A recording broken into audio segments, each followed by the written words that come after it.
হচ্ছে না বন্ধ। জেলা জুড়ে 24 ঘন্টা ব্যবসায়ী বন্ধ ডেকেছে Malda merchant chamber of commerce. গত কয়েকদিন আগে মালদহে বুলডোজার দিয়ে দোকান ভাঙচুরের ঘটনা, এবার 24 ঘন্টায় বন্ধ রাখল জেলা বণিক মহল। সোমবার সকাল থেকে মাইকিং করে গোটা জেলা জুড়ে 24 ঘন্টার জন্য ব্যবসায়ী বন্ধ ডেকেছে Malda merchant chamber of commerce. শনিবার সন্ধ্যায় ইতিমধ্যে মার্চেন্ট চেম্বার অফ কমার্সের তরফ থেকে জানিয়ে দেওয়া হয় বন্ধ হচ্ছে না।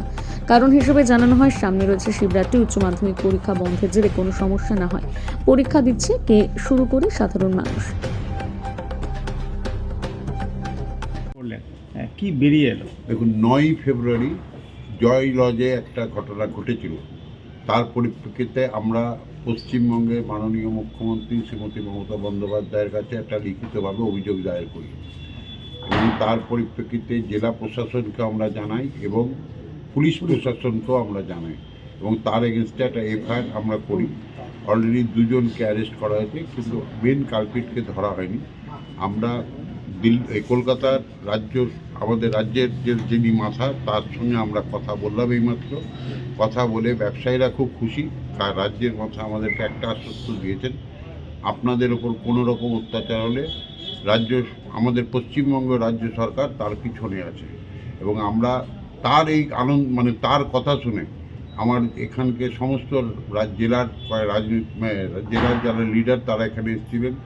আমাদের এই 11 জন ডিপ্রাইভ দোকানদার যাদের দোকান ভেঙেছে তারা এসেছিলেন এবং এই 11 জন দোকানদার তারাও এসছেন।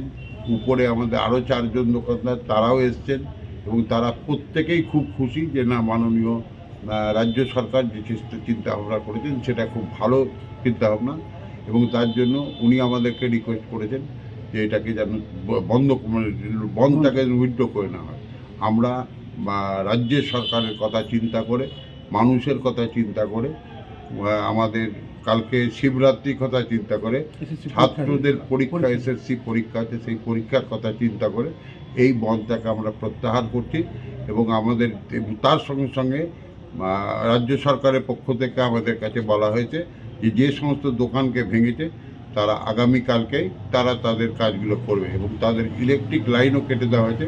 সেটাও ইলেকট্রিক লাইন 1 থেকে 2 দিনের মধ্যে ইলেকট্রিক লাইনটা হয়ে যাবে। এর থেকে ভালো খুশি ব্যবসায়ীরা। মুখ্যমন্ত্রীর সঙ্গে কথা হলো? আমরা পশ্চিমবঙ্গ রাজ্য সরকারের সব থেকে যিনি মাথায় আছেন তার সঙ্গে আমাদের কথা হয়েছে। বলছি, আপনারা গ্রেপ্তারের দাবিও করছিলেন একটা? হ্যাঁ, আমরা গ্রেপ্তারের দাবি করছি। রাজীবকে গ্রেপ্তার করতে হবে এবং আমাদের মাননীয় এসপি সাহেব উনি কথা দিয়েছেন যে উনি গ্রেপ্তারের দায়িত্বে উনি গ্রেপ্তার করবেন তাকে। আপনারা কি আবার বৈঠকে কোনো বসছেন? আমরা অলরেডি এখন এটা হওয়ার পরে চেম্বার অফ কমার্সে অন্যান্য শাখা সংগঠনকে নিয়ে বৈঠক বসবো, কিন্তু সিদ্ধান্ত আমরা এখানে আজকে আলোচনার পরে আমরা এই সিদ্ধান্তটা জানিয়ে আমরা বন্ধটাকে প্রত্যাহার করলাম।